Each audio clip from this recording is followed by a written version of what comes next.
नमस्कार मित्रों, आगामी 3 अक्टूबर 2025 की रात्रि तकरीबन 9:49 के आसपास ग्रहों में जो न्यायाधीश होते हैं वो नक्षत्र परिवर्तन करने जा रहे हैं और यह है एक बहुत ही विशेष घटना है।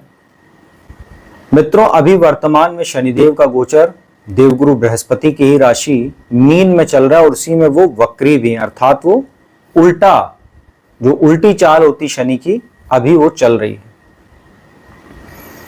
यहां पर वो मीन राशि में अभी उत्तरा भाद्रपद नक्षत्र में थे। अब यहां पर वो 3 अक्टूबर को रात्रि 9:49 पर वक्री चलते हुए पूर्वा भाद्रपद नक्षत्र में प्रवेश करेंगे। जो उत्तरा भाद्रपद नक्षत्र है वो स्वयं शनि का नक्षत्र है जिसमें वर्तमान में गोचर है और इसके जो देवता होते हैं वो एक अहिर्बुंध नाम के देवता होते हैं। अब जब पूर्वा भाद्रपद नक्षत्र में इनका प्रवेश होगा तो वो देवगुरु बृहस्पति का नक्षत्र होता है। साथ ही ये जो नक्षत्र है, नक्षत्रों की संख्या में चूंकि 27 नक्षत्र होते हैं उसमें इसका नंबर 25वां आता है। इसके देवता जो होते हैं वो अजैक पाद नाम के एक देवता हैं जो एक पैर वाले देवता के रूप में जाने जाते हैं। इस नक्षत्र को आप आकाश मंडल में उत्तर दिशा की ओर देख सकते हैं। मित्रों, यह मच्छ के समान दिखाई देता है और इसके जो स्वामी ग्रह होते हैं वो देवगुरु बृहस्पति होते हैं। तो देवगुरु बृहस्पति के नक्षत्र में शनिदेव का प्रवेश करना यह एक बहुत ही विशेष घटना है। देवगुरु बृहस्पति स्वयं धर्म के कारक ग्रह होते हैं, देवताओं के वो ग्रह गुरु हैं। वहीं जो शनिदेव हैं उनको स्वयं न्यायाधीश की उपाधि प्राप्त है। तो जब नक्षत्र परिवर्तन करके और देवगुरु बृहस्पति के नक्षत्र में प्रवेश करेंगे शनिदेव, स्वयं न्यायाधीश होकर धर्म के कारक ग्रह के नक्षत्र में प्रवेश करेंगे, तो आप देखेंगे देश दुनिया पर इसका बहुत व्यापक असर पड़ेगा। यहां पर जो कुछ ऐसे परिवर्तन आपको देखने को मिलेंगे जो समाज, देश और दुनिया में बड़े बदलाव की ओर जाने वाले होंगे, देखेंगे आप।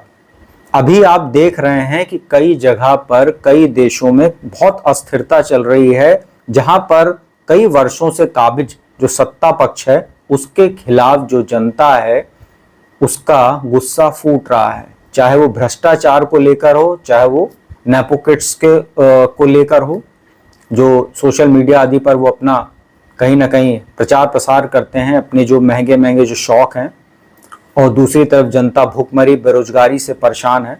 तो ये जो स्थिति, अभी जब मैं ये वीडियो बना रहा हूं तो अभी भी एक खबर भी आई है। पिछले दिनों आपने देखा होगा, नेपाल में देखा आपने स्थिति बनी थी।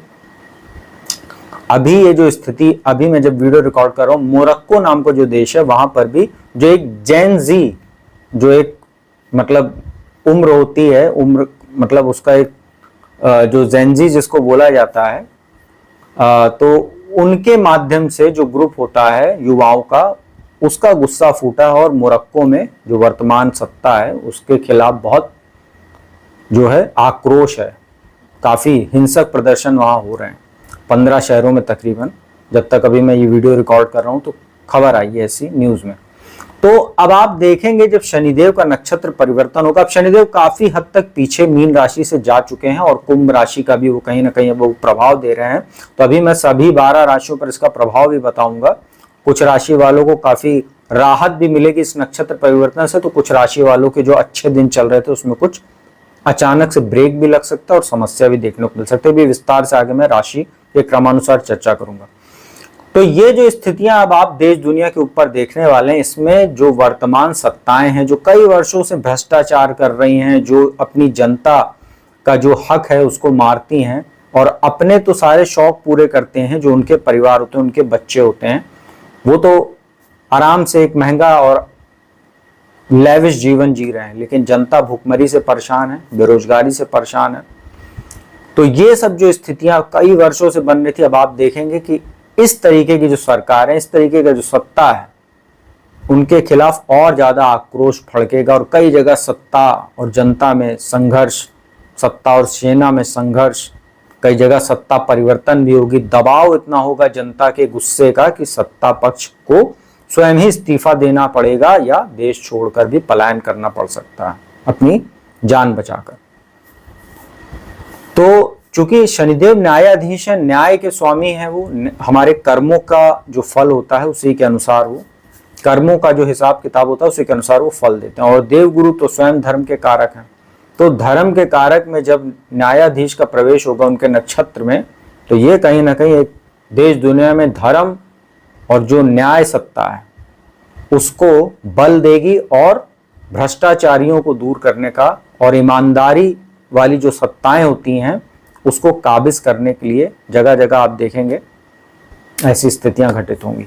ये जो मित्रों स्थिति रहेगी ये 3 अक्टूबर से शुरू होगी और यह अगले तकरीबन 109 दिन आप मान लीजिए 20 जनवरी के आसपास तक ये स्थिति बनी रहेगी। उसके बाद शनिदेव फिर से उत्तरा भाद्रपद नक्षत्र में चले जाएंगे और अभी 28 नवंबर से वो मार्गी भी चलने लगेंगे। अभी तो वो वक्री चाल में ही है और इसके बाद वो मार्गी हो जाएंगे 28 नवंबर 2025 के बाद से। तो 20 जनवरी तक वो अभी पूर्व भाद्रपद में ही रहेंगे। मित्रों अब आपको चलिए एक एक करके राशियों पर इसकी जानकारी देते हैं कि शनिदेव के इस नक्षत्र परिवर्तन का सभी 12 राशियों पर क्या प्रभाव पड़ेगा। देखिए सबसे पहले बात करते हैं राशियों क्रम में मेष राशि की। मेष राशि के ऊपर वर्तमान में 7.5 का प्रथम चरण चल रहा है, क्योंकि शनिदेव आपके 12th हाउस में, राहु आपके 11th हाउस में है। यहां पर शनिदेव चूंकि अब काफी हद तक पीछे जा चुके हैं तो अब आपको कुंभ राशि का भी परिणाम देंगे।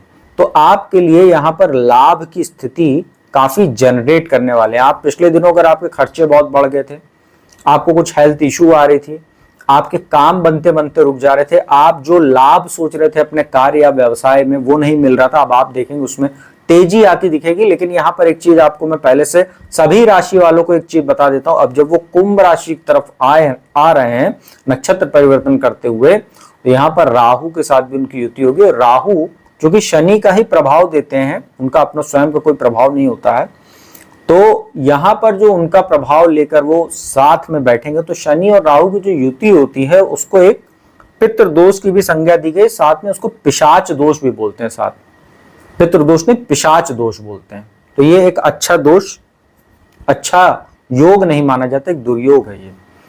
तो यहां पर लाभ की स्थिति बनेगी, लेकिन चूंकि राहु भी साथ में तो आपको उस लाभ को अच्छे से मैनेज भी करना पड़ेगा। बहुत ज्यादा अति उत्साही होंगे, गलत आप थोड़ा सा लाभ आपको हुआ आप उसको अननेसेसरी खर्चा वगैरह करने लगेंगे तो आपके लिए स्थितियां ठीक नहीं रहेंगी।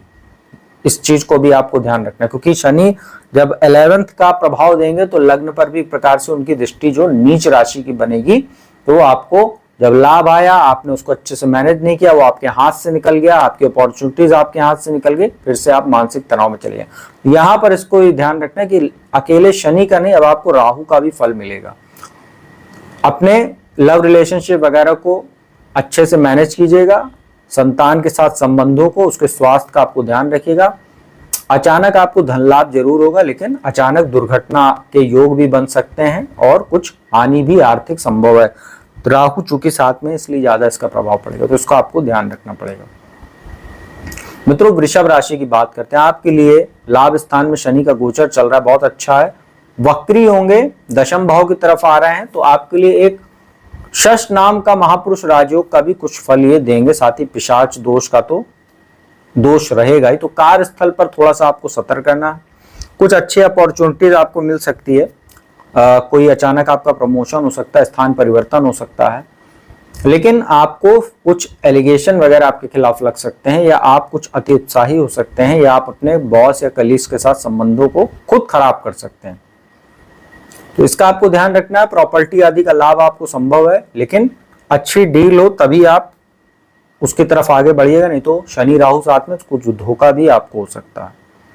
वैवाहिक जीवन में थोड़ी सी समस्या आपको जरूर देखने को मिलेगी, लेकिन बिजनेस में ये शनि का जो पूर्वा भाद्रपद में जो ये नक्षत्र परिवर्तन आपको विशेष लाभ दे सकता है। तो बिजनेस में आपको कुछ लाभ जरूर देकर ही जाएंगे। मिथुन राशि की बात करते हैं। दशम भाव में गोचर चल रहा है और भाग्य स्थान में राहु बैठे हैं, और भाग्य स्थान की तरफ ये इनका वक्री काल की तरफ गोचर चल रहा है। तो ठीक है, भाग्य का आपको सहयोग अच्छा मिलेगा इस नक्षत्र परिवर्तन के दौरान भी। 20 जनवरी तक पराक्रम पुरुषार्थ आपका बढ़ेगा। शत्रुओं पर आपको विजय प्राप्त होगी, पुराना कोई कर्जा वगैरह था उसको चुकाने में आसानी होगी, और विदेश जाकर पढ़ने वगैरह के लिए अच्छा। इस दौरान आप धार्मिक यात्राएं अगर करते हैं तो आपके लिए बहुत अच्छा रहेगा। धर्म से जुड़े कार्यों में अगर आप कुछ आर्थिक सहयोग करते हैं, जैसे किसी मंदिर का, पुराने मंदिर का जीर्णोद्धार करा देना या किसी मंदिर का रंग रोगन करा देना, पेंटिंग वगैरह करा देना, ये आपके लिए बहुत अच्छा रहेगा। शनिदेव काफी प्रसन्न रहेंगे। मित्रों, कर्क राशि की बात करते हैं। कर्क राशि वालों के भाग्य स्थान में शनि का गोचर चल रहा है, अष्टम में राहु का गोचर चल रहा है। अब ये जो पूर्व भाद्रपद नक्षत्र का जो नक्षत्र परिवर्तन शनि करेंगे तो यहाँ पर आपको थोड़ा बहुत ढैया का फल एक तो मिल रहा है, और यहाँ पर अभी आपको कुछ ना कुछ समस्या आपको देखने को मिल रही है। अचानक चाहे हानि की समस्या हो, आर्थिक हानि आपको हो रही, या कुछ कर्क राशि वाले ऐसे भी होंगे जो इस समय रुपए पैसे की तंगी से परेशान होंगे। साथ ही माता का स्वास्थ्य भी कहीं ना कहीं आपको कुछ परेशान कर रहा है, चाहे वो मानसिक तौर पर हो चाहे घरेलू तौर पर हो। जैसे माता का स्वास्थ्य प्रभावित होता है तो कहीं ना कहीं घर की जो, चूंकि वो होम मिनिस्टर होती है तो पूरा घर ही डिस्टर्ब हो जाता है।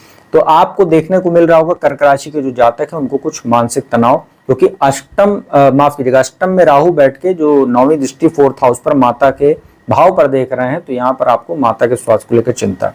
शनि आ जाएंगे, अब यहाँ पर आपको थोड़ा सा दिक्कत देखने को जरूर मिलेगी, चाहे वो अचानक हानि हो सकती है, परिवार में कुछ मतभेद हो सकता है, दुर्घटना के भी प्रबल योग बन सकते हैं। तो काला रंग और डार्क ब्लू कलर वगैरह के कपड़े वगैरह आपको पहनने से बचना चाहिए डेली रूटीन में।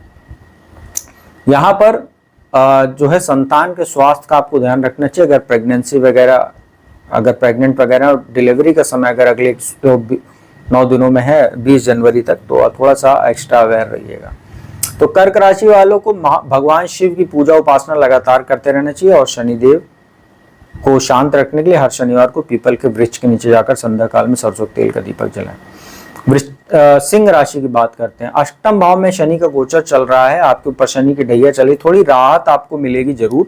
बिजनेस में आपको लाभ हो सकता है, भाग्य का अच्छा सहयोग मिलेगा, धीर गंभीर रहेंगे, अपने रुके हुए कार्यों को पूरा करेंगे। कोई प्रॉपर्टी का आपको अचानक लाभ हो सकता है, लेकिन वैवाहिक जीवन में जबरदस्त तनाव देखने को मिलेगा, क्योंकि सप्तम में राहु है, लग्न में केतु है, और शनि का सप्तम की ओर आना पूर्वा भाद्र नक्षत्र में ये थोड़ा सा वैवाहिक जीवन को डिस्टर्ब करेगा, इसका आप ध्यान रखिएगा। और अविवाहित लोगों के रिश्ते वगैरह में भी कुछ समस्या आ सकती है। कन्या राशि की बात करें, सप्तम भाव में शनि का गोचर चल रहा है, छठे की ओर वो कहीं ना कहीं बढ़ रहे हैं, और यहाँ पर आपको अच्छा फल दे सकते हैं। थोड़ा पुराना कर्ज वगैरह चुकाने में आसानी हो सकती है, लेकिन यहाँ पर हेल्थ इशू आपको बहुत देखने को मिल सकता है, चाहे वो कमर से लेकर पैर तक के हिस्से में चोट चपेट हो या दर्द हो, नसों में खिंचाव हो सकता है, बैक पेन, शोल्डर पेन, ये सब चीजों से आप परेशान हो सकते हैं। राहु छठे भाव में तो कुछ ऐसे हेल्थ इशू कभी कभी आ जाते हैं कि इजीली डायग्नोज नहीं हो पाता, और खर्चा बहुत होता है उसके ऊपर। यहाँ पर आपकी ज्योतिष, तंत्र मंत्र, ऑकल्ट साइंस वगैरह में रुचि भी जागृत होगी, गुप्त विद्या में, क्योंकि अष्टम पर दृष्टि है। और यहाँ पर लीगल मामलों से आपको कुछ समस्या हो सकती है, अगर पहले से मामला कोई चल रहा है उसमें कुछ दिक्कत जरूर देखने को मिलेगी। नए मामलों में आपको नहीं पड़ना चाहिए, किसी के नए विवाद में न पड़े तो अच्छा रहेगा। और पराक्रम पुरुषार्थ का सही जगह इस्तेमाल कीजिए तो प्रतियोगी परीक्षाओं आदि में भी सफलता के योग शनि जरूर बना देगा। जो लोग खासतौर पे लॉ की फील्ड से जुड़े हुए हैं या शनि से जुड़ा कोई काम करते हैं तो उनको फायदा हो सकता है। तुला राशि की बात करते हैं। छठे भाव में शनि का गोचर चल रहा है, पंचम की ओर आ रहा है, राहु बैठे हुए हैं, तो संतान उत्पत्ति में समस्या, संतान का स्वास्थ्य प्रभावित होगा। आपको शेयर मार्केट आदि में निवेश करने से पहले बहुत सतर्क रहना चाहिए, और वैवाहिक जीवन में कुछ समस्या दे सकता है, और अविवाहित लोगों के रिश्ते वगैरह तय होने में दिक्कत आ सकती है। और धन लाभ जरूरी आपको कराएंगे, बस आपको उस धन को अच्छे से मैनेज करके चलना पड़ेगा। वृश्चिक राशि की बात करते हैं। आपके लिए ये शश नाम का महापुरुष राजयोग का भी फल दे सकते हैं, तो प्रॉपर्टी आदि का लाभ, जमीन से जुड़े जो काम करते हैं उनको फायदा हो सकता है, वाहन आदि क्रय कर सकते हैं आप, कार्यस्थल पर आपके लिए अच्छी अपॉर्चुनिटीज बना सकते हैं, लेकिन थोड़ा काम आपका डिले जरूर करा देंगे, क्योंकि लग्न पर भी एक प्रकार से दृष्टि इनकी आ जाएगी, शत्रु दृष्टि, तो कार्यों में डिले, मानसिक अवसाद वगैरह आपका बढ़ सकता है, तो इसका आप ध्यान रखिएगा। धनु राशि की बात करें, शनि की ढैया चल रही, थोड़ा सा आपको शनि की ढैया से राहत मिलेगी, पराक्रम पुरुषार्थ आपका बढ़ेगा, लेकिन सही दिशा की ओर आप लगाइएगा, जितना एफर्ट करेंगे उतना आपको फायदा होगा, क्योंकि राहु भी 3rd हाउस में।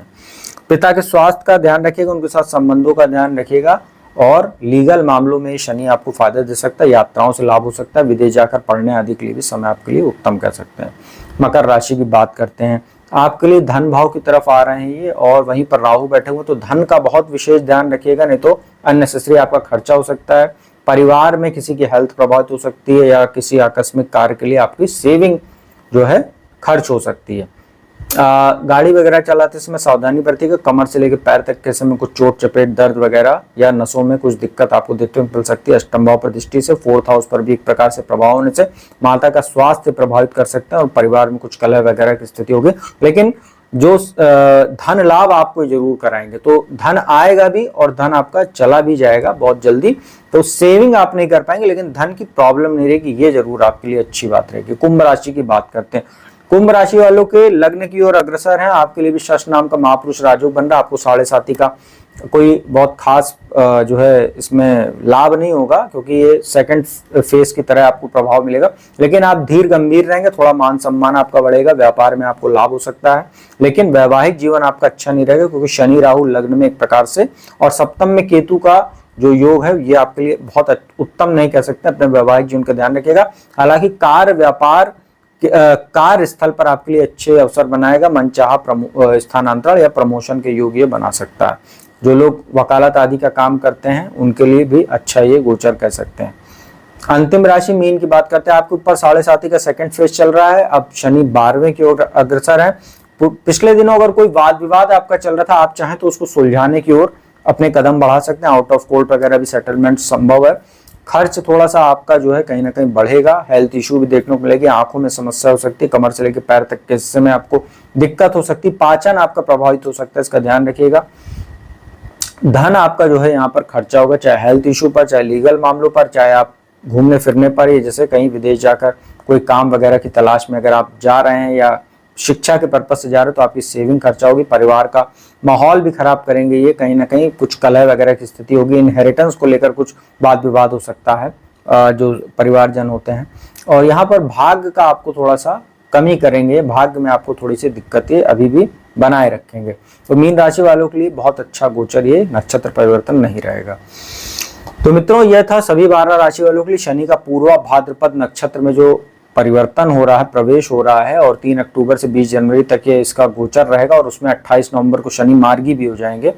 तो उसका क्या प्रभाव पड़ेगा विस्तार से मैंने जानकारी दी, उपाय की बात कर लेते हैं। देखिए, जो लोग के ऊपर 7.5 वर्तमान में चल रही है और जिनके ऊपर कुछ प्रभाव आने वाला है, जैसे कर्क राशि और वृश्चिक पर थोड़ा सा ढैया का प्रभाव रहेगा, और जो मकर राशि वाले हैं उनको भी कहीं ना कहीं 7.5 का थोड़ा सा प्रभाव देखने को मिलेगा।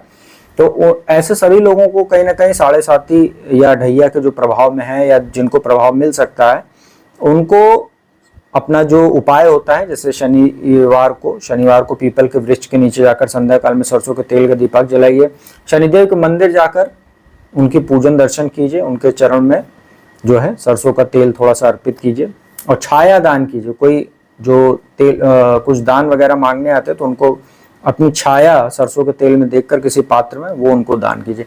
किसी भी जरूरतमंद को काला छाता, काला कंबल, काला वस्त्र, किसी काले कपड़े में काली उड़द की दाल बांधकर आप जो है किसी को दान कर सकते हैं जरूरतमंद को।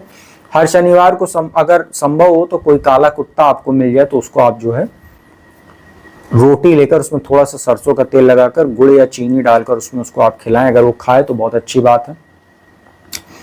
बाकी भगवान शिव की सभी लोग पूजा उपासना कीजिए, और हनुमान जी की पूजा उपासना कीजिए। हनुमान चालीसा, बजरंग बाण, हनुमान अष्टक का पाठ करते रहिए, आप सभी लोग, सभी के लिए बढ़िया रहेगा ये उपाय। तो मित्रों, उम्मीद करता हूँ वीडियो आपको अच्छी लगी होगी, इन्फॉर्मेटिव लगी होगी। वीडियो अच्छी लगी तो इसको लाइक, कमेंट, शेयर कीजिए। कुंडली विश्लेषण के लिए मेरा नंबर डिस्क्रिप्शन स्क्रीन पर उपलब्ध रहता है, संपर्क कीजिए, अपॉइंटमेंट लीजिए। कुंडली विश्लेषण का लाभ देश दुनिया के किसी भी कोने से मेरे द्वारा प्राप्त कीजिए। तो अब मैं अपने वाणी को विराम देता हूँ। अगली वीडियो में आपको शुक्र का नीच राशि कन्या में जो परिवर्तन होने वाला है उसका सभी 12 राशियों पर क्या प्रभाव पड़ेगा उसकी जानकारी लेकर हाजिर होऊंगा। तब तक के लिए ओम नमः शिवाय।